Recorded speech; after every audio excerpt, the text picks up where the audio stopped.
বন্ধুরা, একজোড়া গাছের মধ্যে ভরে ভরে কি করে ফুল আনবেন, এবং এটা হলো সঠিক সময়। এই সিজনে যদি আপনারা গাছের মধ্যে ফুল না আনতে পারেন তাহলে কিন্তু আর কখনো ফুল ফুটবে না এই বছর। দেখতেই পাচ্ছেন এখানে আন আছে, গুণ আছে, গাছ একদম ফুলে ভরে গেছে। কি এমন খাবার দিয়েছি, কি এমন ঘরোয়া টোটকা আমি গাছের মধ্যে ব্যবহার করেছি, কি এমন স্প্রে করেছি, আজকের এই ভিডিওতে আমি আপনাদের সঙ্গে শেয়ার করব।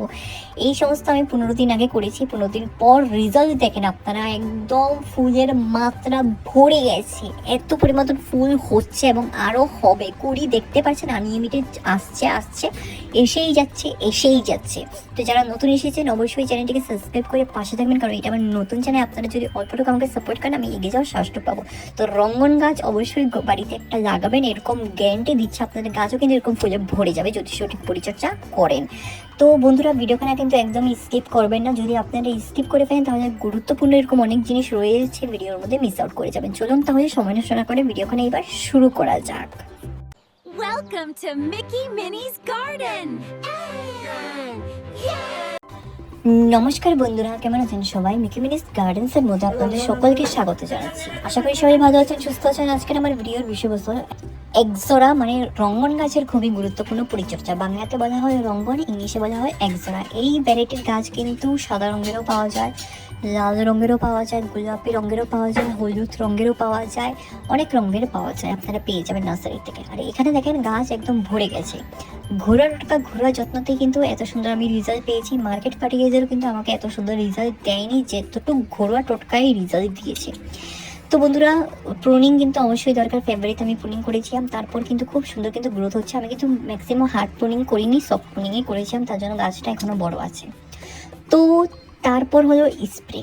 গাছের মধ্যে কিন্তু প্রতিনিয়ত স্প্রে করতে হয় বুস্টিং করার জন্য। বুস্টিং স্প্রে যদি আপনারা গাছের মধ্যে করেন তাহলে কিন্তু অবশ্যই এরকম নতুন ডাল শাখা প্রচার চারিদিকে বেরোবে। যত ডাল বেরোবে ততই কিন্তু গাছের মধ্যে ফুলের মাত্রা একদম ভরে যাবে। খুব সুন্দর কিন্তু লাগছে দেখতে ফ্রন্ট ইয়ার্ডের মধ্যে গাছগুলো। আর এই যে দেখেন, এটারই ভ্যারাইটি। আমি ডালগুলোকে কিন্তু কাটিং করে জমিতে লাগিয়েছিলাম। জমিতে কিন্তু খুব সুন্দর কাটিং লেগে গেছে এবং খুব সুন্দর কিন্তু ফুলও আসা শুরু করে দিয়েছে। তারপর হলো পাতার সমস্যা। দেখতেই পাচ্ছেন এখানে যে সমস্ত পাতা হলুদ হয়ে গেছে, পোকামাকড় খেয়ে নিয়েছে, এই সমস্ত পাতাগুলোকে কিন্তু গাছ থেকে সরিয়ে নিতে হবে। এগুলোকে কিন্তু গাছের মধ্যে একদমই রাখা চলবে না। এগুলো যদি গাছের মধ্যে থাকে তাহলে কিন্তু সমস্ত ভালো পাতাগুলোকেও কিন্তু মেরে ফেলবে, শুকিয়ে যাবে, হলুদ হয়ে যাবে। তারপর কিন্তু যে সমস্ত পুরান পাতা থাকবে গাছের মধ্যে এগুলোকে চেক করে কিন্তু গাছ থেকে সরিয়ে ফেলবেন, যাতে গাছ নতুন পাতা বের করতে সাহায্য করে। এটা কিন্তু একদম খুব সিরিয়াস একটা খুব ইম্পর্টেন্ট টপিক।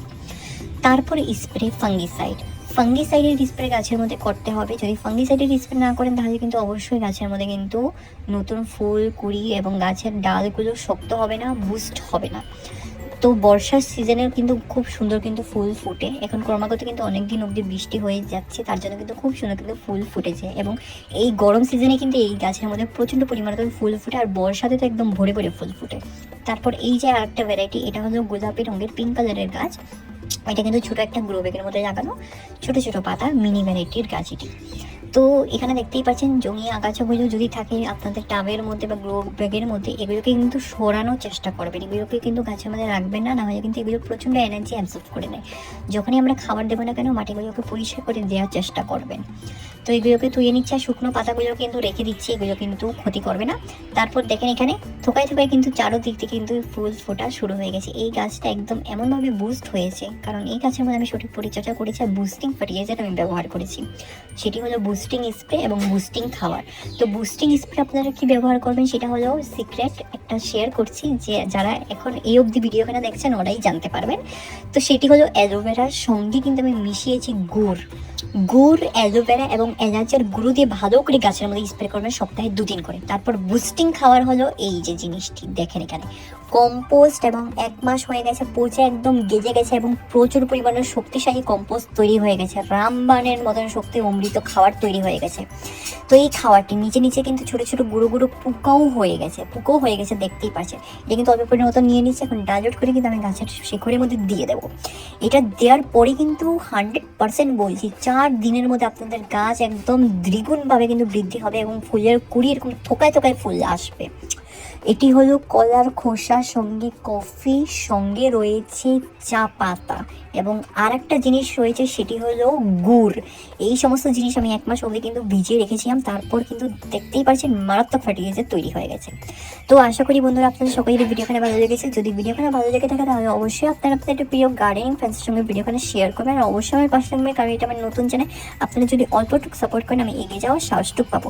তো পরবর্তী একটা নতুন ভিডিও নিয়ে আমার নতুন রোডকা নিয়ে আবার আসবো। ভালো থাকবেন, সুস্থ থাকবেন, ধন্যবাদ।